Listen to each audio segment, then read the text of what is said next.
The man draws his bow and shoots an arrow forward. He is not attacking the team but warning them to leave. The team, however, mistakes this as an attack, and all their guns are aimed at the man. A woman on the team instantly realizes something is wrong. What's going on? It's just chalk. The substance on her hand is just plaster powder. At this moment, the ground begins to shake, but before the team can react, a monster in the desert appears to be approaching quickly. Artemis senses the danger and immediately orders her team to get in the vehicles and leave while she wildly fires her gun.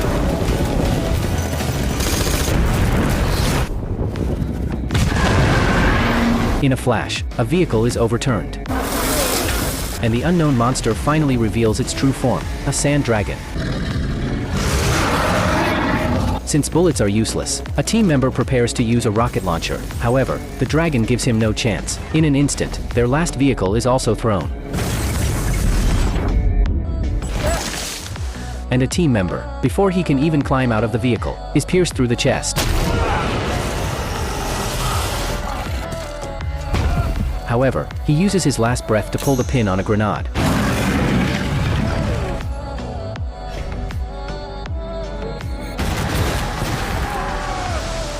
The explosion ends, but the dragon is not harmed at all. This only enrages it. The sand dragon then sets its sights on Artemis, who is at the back. In this moment of crisis, an explosive arrow falls from the sky, disorienting the dragon.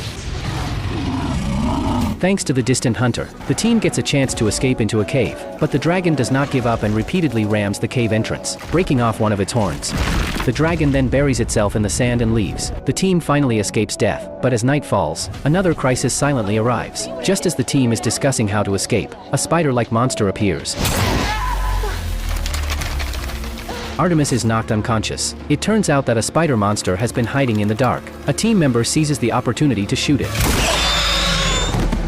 forcing it to retreat. However, the gunshots attract more spider monsters. The rest of the team is forced to abandon Artemis, firing their guns as they retreat from the cave, but their resistance is futile. The team members die one by one. When Artemis wakes up from her coma, she finds herself in a dark, smelly cave filled with countless human skeletons. All her team members are dead. It is only now that she realizes this is the nest of the spider monsters. She picks up a first aid kit and begins to wander around, looking for an exit. Just then, she finds a surviving team member. However, this team member has already been parasitized by a spider. Still, she refuses to abandon her teammate. However, they have not walked far when a spider monster blocks their way. The man is instantly devoured by the parasitic spider. She grabs a flamethrower and aims it at the spider, giving her a chance to escape. Just as Artemis is about to climb out of the cave, she is pulled back by a spider monster. In a moment of desperation, she takes out the bullets from her pocket and throws them all at the monster. The monster is hit by the bullets,